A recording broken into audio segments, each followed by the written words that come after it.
The dental changes that come in April is set to address some issues regarding access to unscheduled and urgent care, and also for those with a high need and high disease sort of prevalence. The inequalities, the biggest inequalities has been actually between those that had previously had a relationship with the dentist and those that hadn't.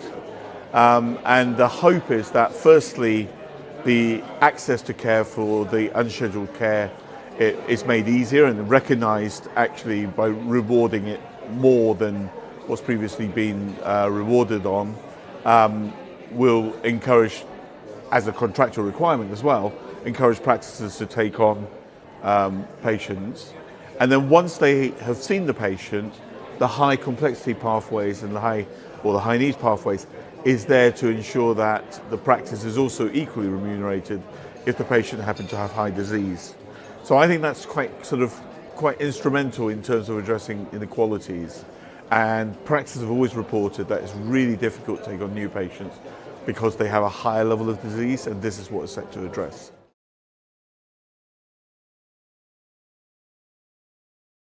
So in terms of the initial thought process was actually whether the pathway should have included children, but it was felt both from the expert input that we had from specialists that probably it is a slightly sort of different situation. Children disease patterns, when they have high disease pattern, tend to come with a need for sort of mitigating either sedation or general anesthetic, and therefore I think we need to start thinking about how we approach that.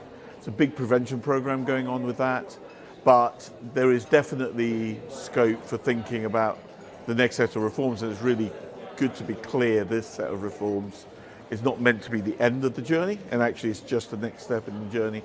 But the next set of reform will probably look at exactly how children access should work and what pathways they should follow. I think it's fair to say currently though, our children recovery and access figures are far better than our adults.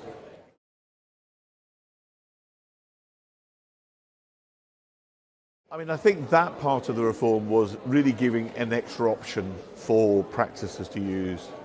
And whilst I fully accept there are probably some practices where the infrastructure is problematic, some practices actually do have the space. I think it also allows for practices that want to operate an appropriate recall that is different to the application of fluoride varnish as recommended by Delivering Better Oral Health.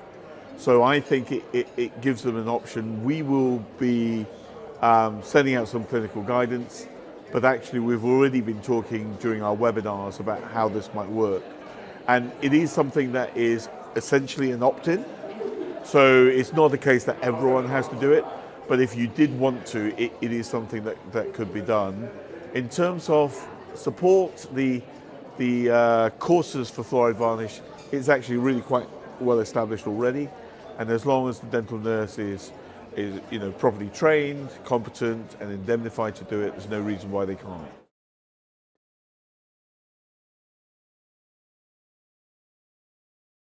I mean, the whole process will be monitored, and indeed the reforms will be evaluated. I think on the issue about one displacing the other, whilst it's true, sitting here in London, that actually London achievement of contracts are around about 97%, maybe higher, that actually that is not reflected in the rest of the country necessarily. So for a lot of contracts, there is actually room there, not one displacing the other. In terms of the issue with the recall, the expectation set is the expectation for clinicians to be mindful of the guidance, and that is the first step. I think it's a good call for the profession to be mindful of the guidance and being able to do that. So one is not predicated on the other, although there is some cross effects from one to the other. I don't expect it to be a problem for the main part of contracts.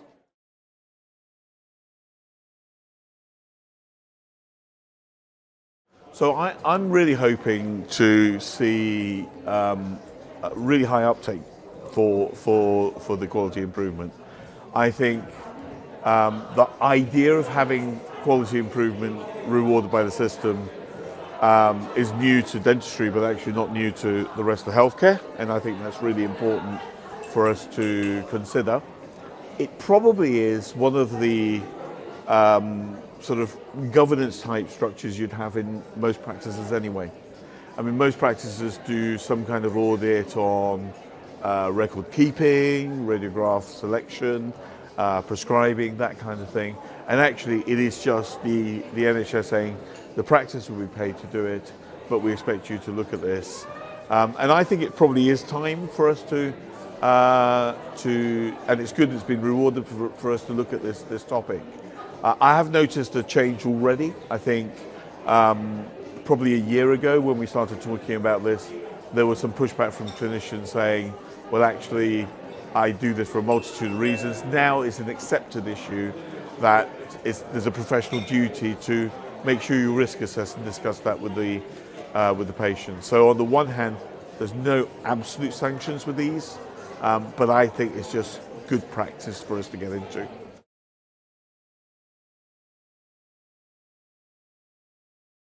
I think it would be a good idea to try coming into April. I think the work that we've done in trying to ensure an urgent unscheduled care safety net, really over the last 12 months, has meant in most parts of the country that is already in place.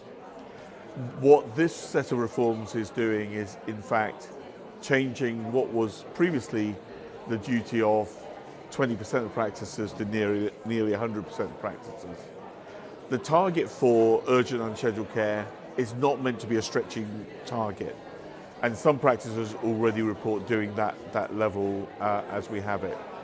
So I think, much like what we've been saying, and there was a campaign that we sent to the public in radio and social media, which is, if you've got an urgent unscheduled care need, try and contact the system. I would say definitely worth a try moving forwards. I think there are some stats that show a real improvement in NHS appointments over the last 7-8 months, and also the previous 12 months as well. So the message definitely is try and access the care. I think there'll still be some pressures in just routine care with no other needs, but I think that the unscheduled care needs should be able to be met, and then hopefully the pathways will allow people to be accepted to address disease.